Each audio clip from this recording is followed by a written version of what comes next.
The Ibrahim Leadership and Dialogue Project with Queens College is all about youth empowerment and providing nuanced understanding of the complexities on the ground in the Middle East while building a cohesive group of future thought leaders to take care of those problems. I always said that if I had the opportunity to travel anywhere, I want to go to the Middle East. It was just a desire inside of me. So when I saw this opportunity, I thought maybe it's meant to be. Maybe this is my chance. The trip is the centerpiece. It gives them a focus, particularly at this moment, and that is the sense of the unraveling of the modern Middle East as we know it. When it came closer to the trip and everything sort of became much more formalized, then I started to see that this was something that was going to be really transformative. The itinerary is historically always held Israel, which we think is very important to get exposure to, surrounded by so many Arab countries. The United Arab Emirates, which is such a shining example of modernity, usually Jordan and the historic sites over there, and most uniquely, Saudi Arabia. It became the first program ever to unite both Israel and Saudi Arabia on the same itinerary. I didn't believe I was going through this experience until I landed in the first country, which was Oman. Just all of a sudden, everybody speaks Arabic, and I hadn't had experienced that for like 6 years. It was just very heartwarming. It was something that I yearned to. It definitely was a rush of happiness, excitement, and not knowing what I'm gonna see next. It just felt surreal, like it's happening, but I can't believe it's happening. Very excited to start a journey that I did not know. It was a very interesting experience to try to take my Jewish Orthodox background and see how I can apply it to this kind of program. I saw Daniel for the first time, for example. He was wearing the yarmulke. And it was, I looked at him, I was like, are we gonna get along? Because I'm sure we're gonna have like two different perspectives about the conflict here. And by the end of it, I just loved talking to him about it because he was so understanding.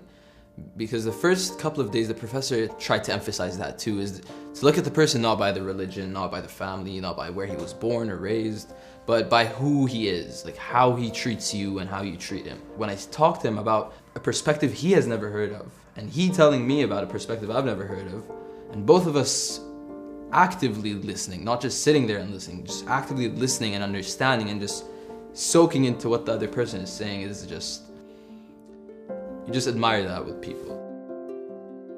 It's a point, again, of uniqueness to us that the Muslim students on our trip, within 5 days, can visit all 3 of the holiest sites in Islam, and that we can expose both Jews and Muslims to both the Western Wall and to the Dome of the Rock within 20 minutes of each other is extraordinary. When I got on the plane, my experience with the region was all on paper. It was sort of, at that point, moving chess pieces around the board, getting to actually go and experience perspectives firsthand from people who are living in not only Israel, Palestine, but also across the region. That was a really exciting feeling and a little bit nerve-wracking at the same time. I'd always looked at Israel through specifically an Israeli Jewish lens, but being on the trip, people actually had very different experiences. One day we were on the border of Jerusalem, overlooking the West Bank. I looked around me and there were, I think, 2 or 3 Palestinian boys. They just kind of came up to me, and one of them just asked me, "Hey, are you Muslim?" And he said "Oh, you're good." And he gave me a thumbs up. And I know that's a really small gesture, and it was the most changing experience for me on the trip. A part of me felt like I was a little violated. And the fact that they had validated me based on my religion, it was shocking to me. And it made me feel uncomfortable because that's not how I see myself. To them, this is a religious issue, like Jews versus Muslim, when it's really much more than that. Hearing the different stories of friends of mine who are experiencing discrimination and persecution in Jerusalem, it was really painful for me, honestly. My idea of a certain place was shattering before my eyes. That incident also made me realize how polarized that region really is. And I remember very specifically, I was walking in the heart of Ramallah, a city growing up which was literally the epitome of the enemy. And I'm sitting in the heart of Ramallah with Professor Rosenblum, and I turned to him and I said to him, I don't know if I feel like I'm behind enemy lines or I'm opening up my eyes to something new. Because on the one hand, I'm in one place that my entire life was completely off limits. And on the other hand, I'm here to open my mind. I'm here to see what is out there, to maybe understand the other side and see what they're trying to say. What are they putting forth? We want to have them understand the threads of hope in this great unraveling in 3 areas. 1, in religious and cultural understanding. Secondly, we have the students interact with social and economic entrepreneurs. Because again, in the midst of this great collapse, we're seeing incredibly brilliant and impactful efforts, particularly from younger people. And the last area of concentration is on conflict transformation, where we're looking for conflicts that seem to be upending violently the Middle East, and talk with people that have an endgame, a strategic vision of how this could be the process of a new cartography, of new maps being drawn on a line that involve an inner cartography of the human heart and a vision of a better Middle East. That's like the biggest thing that I'm grateful for from this trip, that I was able to hear so many different narratives from different sides. Both sides need peace, and I think it's possible, but it's really important that you work together and that you create dialogue. It allowed me to meet so many women who are entrepreneurs making a huge difference in the region, something that I was not exposed to growing up, but it definitely opened my eyes to this whole new wide world of women who share the same vision that I have. It made my mission to basically utilize every privilege I have in order to help women back home.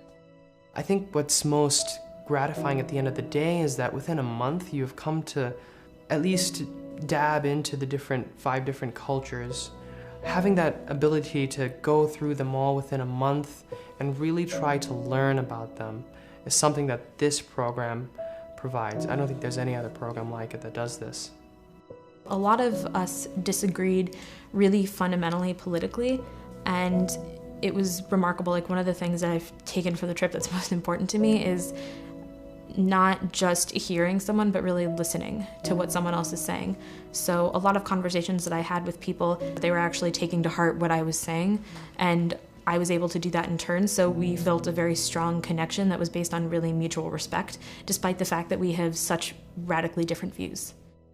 I learned a lot from everybody we met with, but actually I think probably more from those conversations at the end of the day. Just getting to see like the wealth of experience that the other students had on the trip was almost a bigger learning experience. There's really a lot that the program offers, and if you come in ready to embrace the things that it offers, you can really make it to be a life-altering experience. I'm a much stronger person for what I've seen and what I've done and all the friends I've made from this trip. You know, now if anybody asks me if I have friends in Jordan, I can say I do. It's not just about politics, it's not just about times of pain and sorrow and frustration and anguish, etc. It's really about appreciation. And there's also a lot of fun that's added in. So the goal is to basically collect this group of students and forge a network that can be deployed around the country in different organizations, in different universities, in different NGOs, and perhaps in their own government. And they're a force for an antibody against the greatest weapon of mass destruction, which is ignorance.